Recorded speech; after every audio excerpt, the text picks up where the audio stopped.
Oi, gente! Hello, everyone! Welcome to this class! Bem-vindos a esta aula. Eu sou Virginia, sua professora brasileira. I'm Virginia, your Brazilian Portuguese teacher. I'm super happy to be here with you today because we're going to talk about a very special topic, which is language learning theories that you should know as a language learner. I think understanding language learning theories can help you make informed decisions about your language learning journey. And as many of you know, I am currently pursuing a master's degree in Applied Linguistics at Teachers College, Columbia University. And one of my favorite classes that I took a few semesters ago was second language acquisition, and I learned a lot about theories that informed research and classrooms in general. So I selected the most important theories that I think you should know and the consensus, what I find most useful for you. If you have never learned about any language learning theories, you'll learn something today. Let me know in the comments qual é o seu nome e de onde você é. What is your name and where are you from? De onde você é? Let me take a look at the comment section. Whenever I look to this side, I'm actually looking to my computer and your comments. Olá, olá! Mariane, tudo bom? Jill de Cuba, que legal! Brenda do Canadá, tudo bom? Ryan da Índia, olá! Quanta gente! Jorge de Montreal, Albert, tudo bom, gente? Beatriz, tudo bom? Bem-vindos! Portuguese Angolan. Oh, I cannot really help you with this specific type of Portuguese, but it's the same language. Olá! Tá aprendendo italiano agora? Tudo bom? Que legal, que legal. Muito bom, gente. So we'll be here for about 30 minutes. I hope you stay with us until the end. So let's get started. I'm going to share my screen, and I'll also come back to the chat a few times throughout the class. So if you have any comments, questions, feel free to use the chat. So I'd like to start with this special announcement. I offer group classes at Speaking Brazilian. I teach Portuguese as a second language, if you don't know, if you're new here. And I only offer these group classes 3 times a year. This is the first cohort of the year. I'm super happy to receive new students. If you've been looking for a place to learn Portuguese, if you are interested in learning with Brazilian teachers in a group setting, these courses are for you. Classes start the first week of February, so February 2nd, and the classes include a digital course that you have lifetime access to it, with video lessons and lots of exercises and worksheets, so you can study by yourself. And in addition to that, you also have group classes in small group settings, just like 4 to 8 students. You go every week to this class, and you have the opportunity to practice. So you have speaking practice, and you also review the most important content. You have the opportunity to ask any questions you have. You interact with the group. And in addition to that, you also have Q&A sessions with me every week. I offer a 2-hour Q&A session. The first hour is for beginner level students, and the second hour for intermediate and advanced learners. So if you're interested in all that I just said, go take a look, visit our website, speakingbrazilian.com/premium, or you can also use this QR code that I just added to the screen. Então vamos lá, let's talk about language learning theories. I'm curious to know if you have heard of any language learning theory or hypothesis. Have you? Let me know in the chat. And I really want to know if you have heard of any of these theories that I'm going to share with you today. Some of them are really famous. Anyone who has read anything related to second language acquisition surely knows these theories. Oh, I forgot to mention that if you're new to learning Portuguese or if you just arrived at this channel, I offer this free course in pronunciation to help you get started. So go to our website, speakingbrazilian.com, or use this QR code to sign up for this free pronunciation course. In this course, I cover all the most important sounds in Brazilian Portuguese that are different from other languages. So this is a very good start if you're starting to learn Portuguese now, or if you just want to review Brazilian Portuguese pronunciation. Okay, so language learning theories. The first one, I think this one is the most famous one, is the input hypothesis. This theory or hypothesis was created by Stephen Krashen in the 80s, so a long time ago, but is still really, really relevant today. Many theories and hypotheses, they start with the input hypothesis and then they build and they add more information, more features to that. So what is the input hypothesis? So according to Krashen, learners acquire language when they are exposed to comprehensible input, which is input that you can understand even if you don't understand every single word, but it is still comprehensible, right? So usually he refers to this input as your level plus one. So it's the input that is a little bit above your level. And according to Krashen, it is possible to learn a language through input only. So that was his main hypothesis, right? And there's a lot more to it. I'm going to give you very simple explanations and a very simplistic view of these theories. And if you want to learn more, I really recommend this book. I'm going to show you the book now. And I also add, it's also in the description. So this book is called Understanding Second Language Acquisition by Ellis. I have the second edition here. I think it's from 2021. So if you really want to learn more details, I recommend you read this book. It's not too difficult to read, and it covers all these theories and much more. So this is the first one, the most famous one. I see people mentioning Krashen everywhere, even today. It's still really, really relevant because indeed we do need a lot of input to learn a language, and comprehensible input, the more exposure you get, the more you learn a language. However, the theories that came after Krashen, they actually defend that input alone is not sufficient to really learn a language. You need more than that. So the second hypothesis that I would like to share with you is the output hypothesis by Mary Swan. She revised this hypothesis. She first published it in 1985, and then she revised in 1995. And she says that producing language helps learners notice what they don't know and pushes them to improve their accuracy. And speaking and writing are not just practice, but also help learning happen. Basically, the output hypothesis combines input with output. So according to Swan, input only is not enough to learn a language. She did very interesting research with students that had hours of immersion in a course, and she noticed that this. Can you talk with them about the noise? Sorry, there's some noise coming in and I'm a little bit distracted. So she did this research with students that had a lot of exposure to a language, so a lot of input.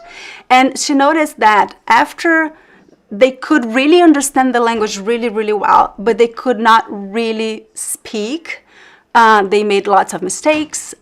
So she came up with this theory that you actually need output to notice and be able to really speak correctly, especially grammar and details of the language. Because when you get a lot of input, a lot of things you don't notice, right? I'm going to talk about noticing in a minute. And then we also have, more or less around the same time, we have Michael Long with the interaction hypothesis. as the name says, interaction is really, really important. So according to Long, interaction makes learning more effective because learners can ask questions, clarify meaning, and receive feedback. So all this interactional process helps them notice and learn new language forms. So they are similar, right? There's a lot in common between the output hypothesis and the interaction hypothesis, but the interaction really focuses on the back and forth between two people and how that really helps with learning. And these two theories, the output and the interaction hypothesis, the second version, the revised version of this hypothesis, they all also took into consideration the noticing hypothesis, which is the number 4 that I have for you today from Richard Schmidt from 1990.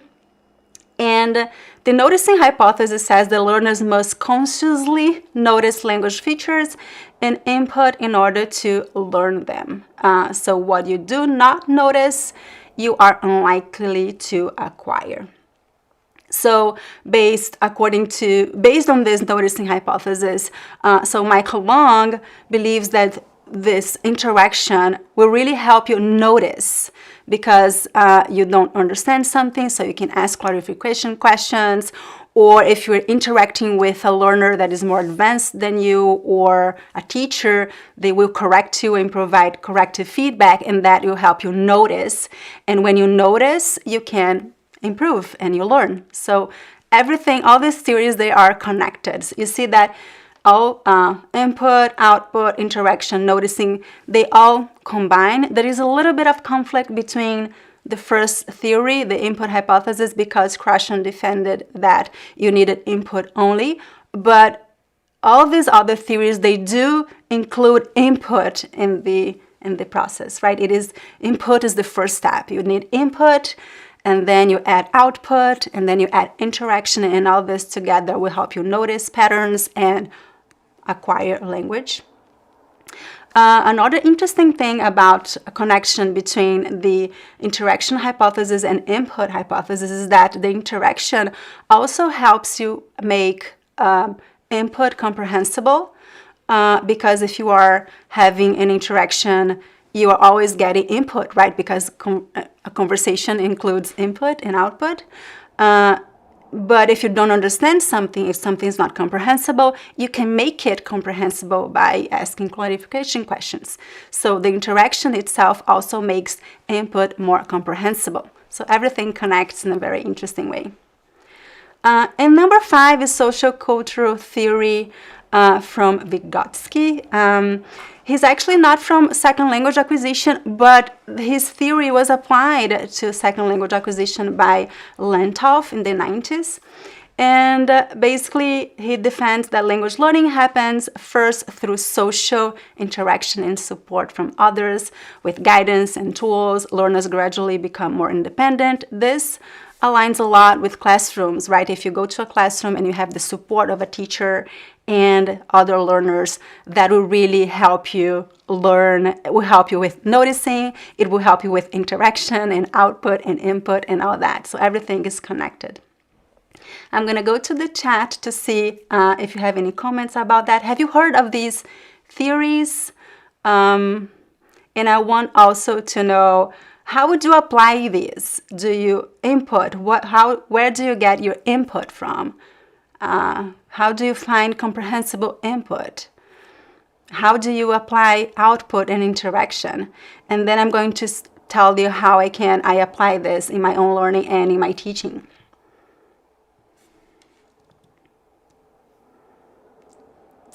Olá, olá, Antônio da Flórida.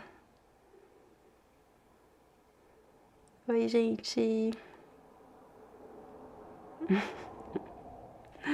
So in this channel I teach Brazilian Portuguese, but these live sessions I usually speak English so beginner level students can understand me. Que legal. Olá.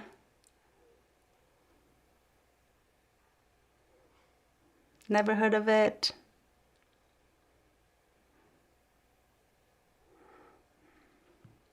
Muito bom. Comprehensive use of stories to learn languages. Yeah, stories is one type of input, right? Input is anything that any exposure you get to the language. So it could be listening, it could be reading, it could be talking with someone that talks back to you. All this is input.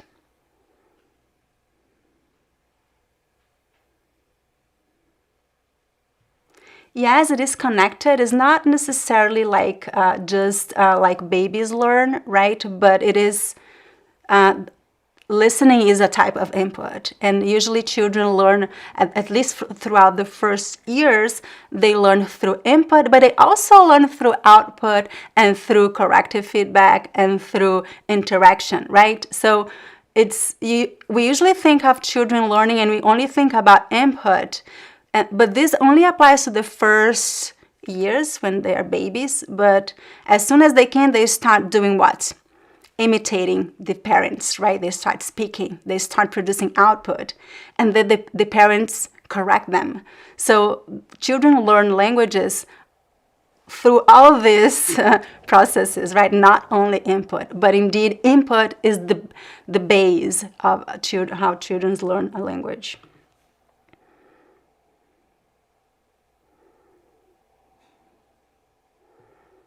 Oi, Kalani, tudo bom? Very interesting. This have been proper output. Comprehension has been my problem. Yes, I think output is the challenge for most learners because, especially today with the internet, having input is easy, right? You can find, podcasts, videos, films, all this is input. Books. So having input is not that difficult. Of course, to really have enough, you need a lot of input. So I would say that most people has less input than they should have. We need a lot of input to really have like results and really learn through input. But output is even more challenging because you don't really want to produce output by yourself. You could. It is possible to produce output by yourself. You can write down. If you speak by yourself and you write down text, it's also output, right? But does not involve interaction, which is also very important. So interaction, I think, is the hardest part because then you need someone else. And if you don't live in the country that from your target language, right? And if you don't live in Brazil, it's really hard to find this interaction part.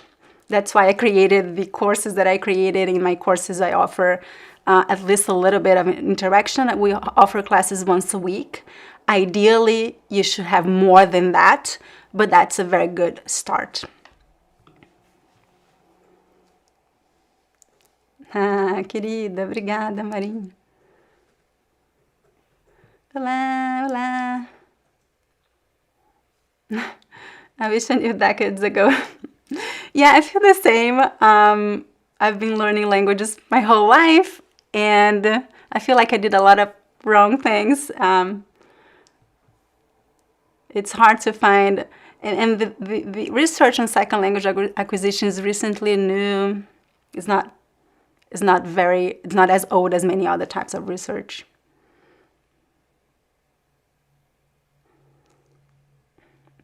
Translation also helps. There's also a lot of research on translations. Short stories. Yeah, it's incomplete, right? That's what I think, Carla. Oi, Carla, tudo bom? I think it's really important and relevant, but you really need the interaction part and the output part, right? Not only listening.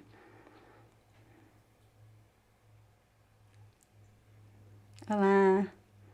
Oh, interesting. So comprehensible input, Brazilian meetup, CNN. Muito bom, Jorge.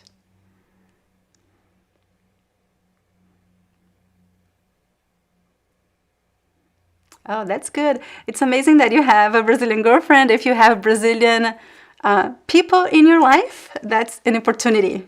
Use that opportunity to get that interaction part, the output part, the noticing, right?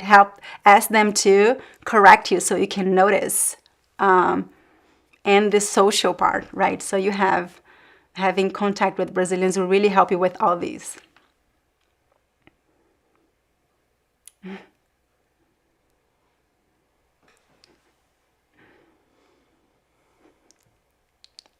Yes. Muito bom. Sherry. Oi, Sherry.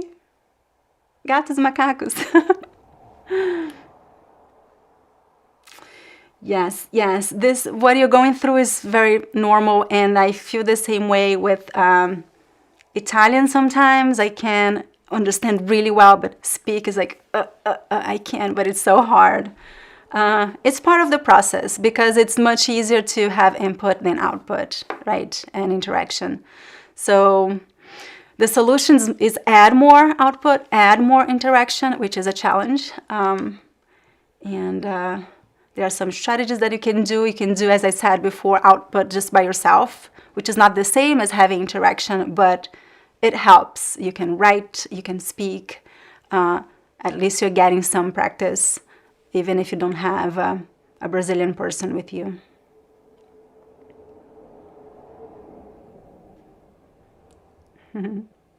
Muito legal, Gabriela.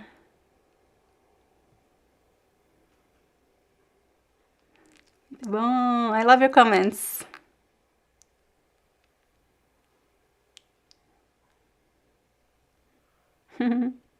Antônio querido, obrigada. Tudo bom? Antônio is my student. Podcasts. Oh, so you have a new podcast episode coming this Sunday. And it's a good one. It's a good one. You'll love it. It's about Brazilian accent. Thank you so much, Mariani. So yeah, so if you're looking for comprehensible input, my YouTube channel, this channel, you see that my videos, they are it's a changed output. It's an adapted output to help you have comprehensible input. So I speak at a slower pace. I use simple structures. So my channel, this main channel, is ideal for those who are looking for input, comprehensible input that is like at a upper beginner level, lower intermediate level.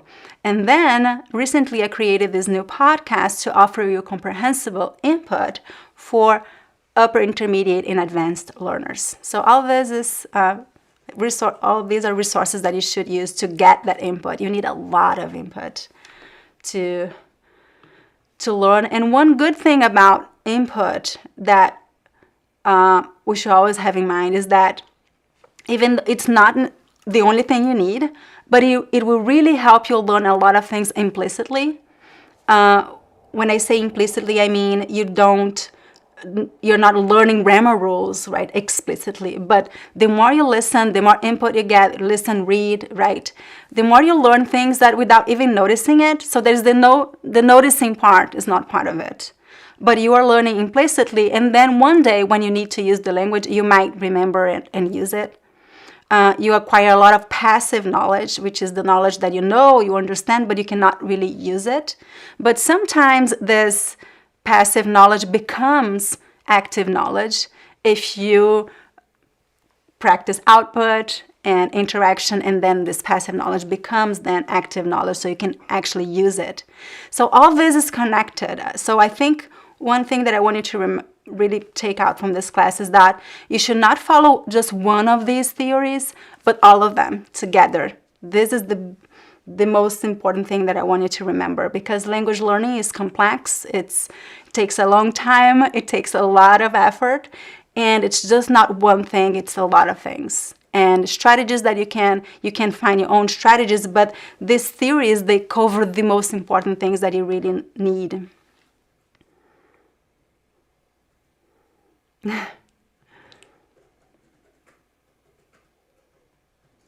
Exatamente. I love your comment, José.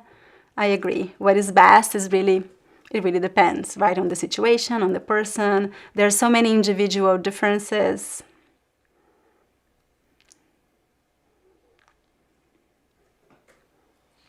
Muito bom, gente. I love your comments. I will So I do offer Zoom classes in my courses. Okay, so if you join any of my courses, you will have classes on Zoom. I don't offer these free classes on Zoom because it's difficult to organize, and I cannot have as many people. So I'll go back to my document to finish this topic, and then I'll go back to the comment sections and see if you have any other comments.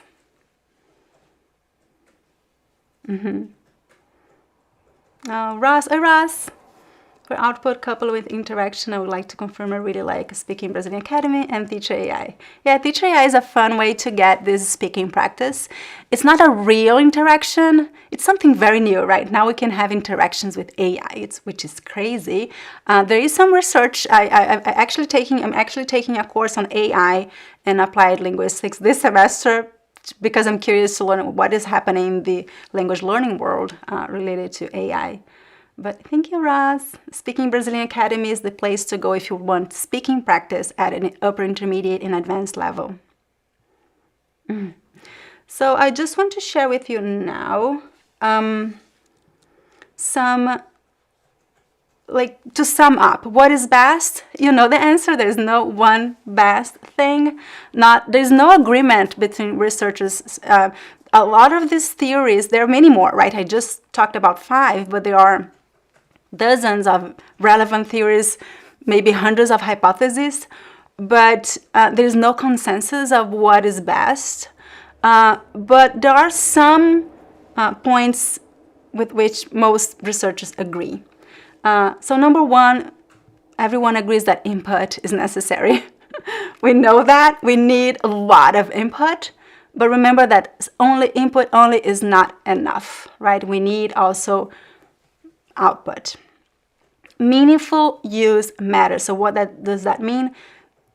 Remember, think of Duolingo and crazy sentences like the snake smokes. Like, why? This is not meaningful. Why would you learn that? So meaningful use matters. So you should learn languages using in a meaningful way, things that mean something to you.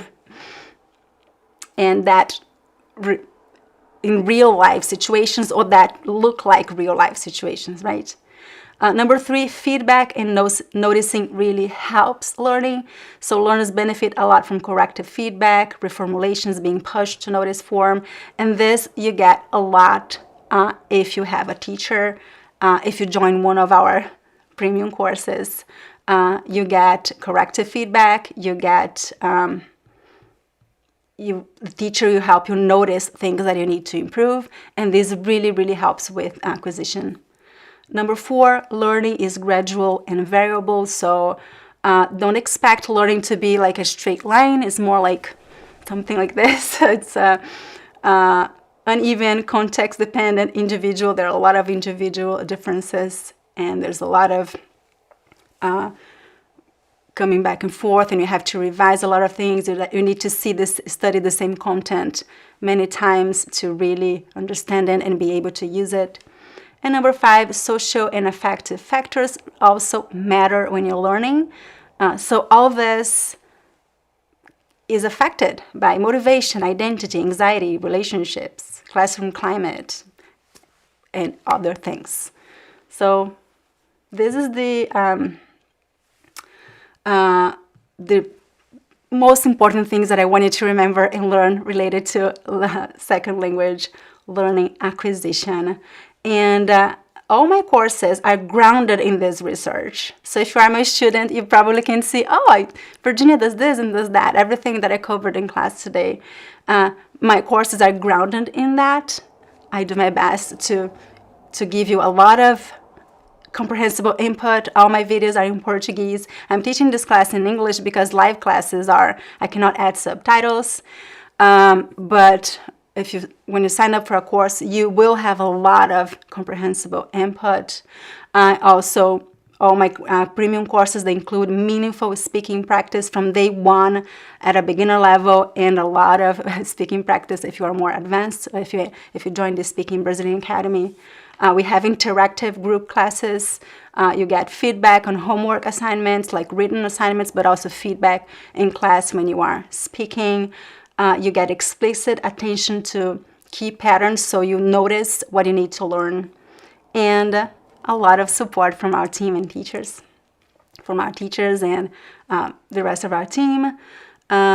So if you like everything that you learned in this class and you want to learn Portuguese with us, visit our website, speakingbrazilian.com/premium, or you can use the QR code.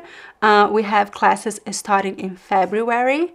We offer group classes only about 3 times a year, and this is the first class of the year. I'm really happy to welcome new students.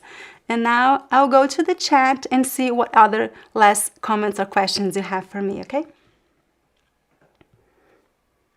It's a lot of content to cover in 30 minutes, I realize.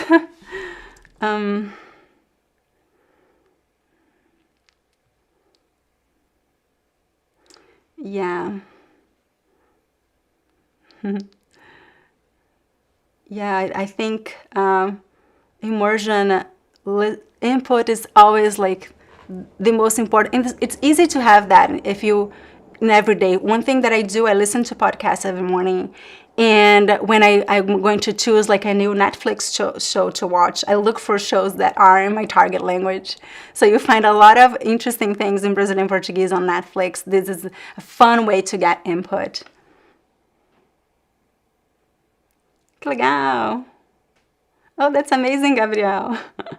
I love that. Look for Brazilians where you are. Brazilians are everywhere. Look for Brazilian places. If you go to Brazilian restaurants, you'll probably find Brazilians there, so you can get some fun speaking practice.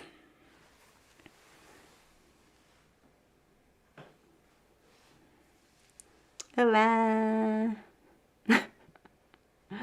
TED Talks, que legal! TED Talks is a fun way to get input. Oh, you like to sing. That's a fun way to get input and output, right? It's not really output that you produce at the time, but it's a practice. I think it's more, it's good for pronunciation.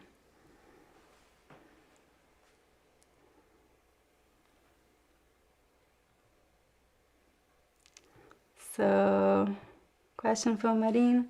I think you mentioned some bate-papo videos or podcasts. Is that available? Sorry if you already mentioned it. So yeah, you'll find our new podcast is available on YouTube and also on Spotify. It's called Speaking Brazilian Podcast Conversations. And this is our new project, and Rob and I share authentic conversations in Portuguese. Wilson, he is in heaven with other cute dogs. Wilson was my dog.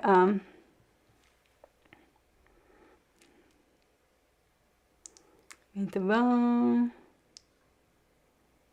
Love your comments.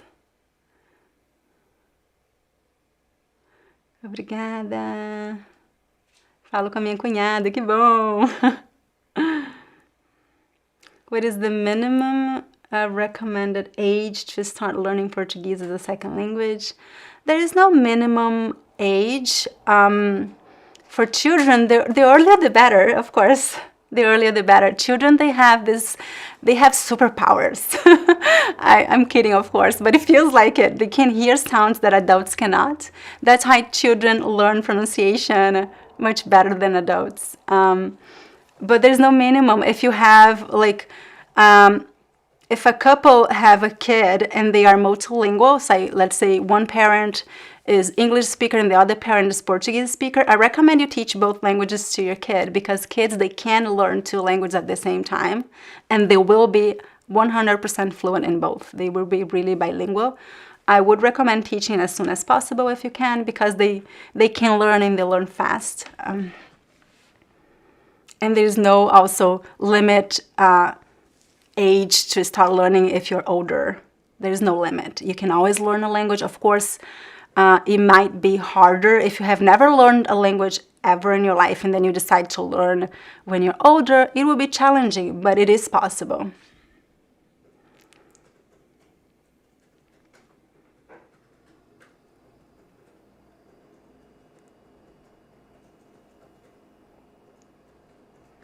So questions. So yeah, we have many older students in our academy. They all speak Portuguese really well. In your studies at Columbia, are you seeing anything about? You mean about age? Yes, I did. I did read some papers about it, and actually I have a video about this on YouTube, Ross, and a paper that I added a paper. It's called "Are You Too Old to Learn Portuguese?" Something like that. If you look for that on YouTube, I talk about this theories on what is the ideal age to learn, and is it possible to learn when you're older? Of course it is possible, you know that. Learning a second language for seniors. Yeah, yes. So it is totally possible, of course. There are also individual differences, right? If you have learned languages before, it will be easier. If it is your first time learning a second language, you face more challenges, but it's totally, the strategies will be the same. You just need maybe a little bit more effort if it's something totally new to you.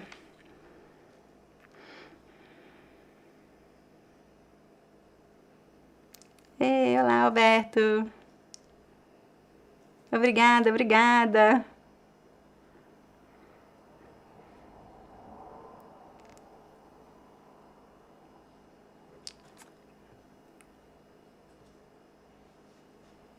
Yeah, I agree with you, Carla. I would not say it's just his Krashen's theories is still really, really relevant today. Comprehensible input is really, really important. So his theory carries a lot of value still today. I would just say that it's not the only thing that we need. We need to combine with all these other theories that came after him. Obrigada. Muito bom. I think I had another comment to read here. We're almost done, everybody. I just decided to stay a little longer because I really like reading your comments. My Brazilian son-in-law is speaking only Portuguese to his baby. Yes, that's a good strategy. So you speak the language. If your kid has a lot of exposure to another language, you can focus on your native language at home. It's amazing how kids can really learn two languages really, really well. Oh, thank you so much for joining me today. It was a pleasure to talk with you with language learning. I hope you enjoyed it. And if you want to learn more, I added you can find the information about this book it's in the description.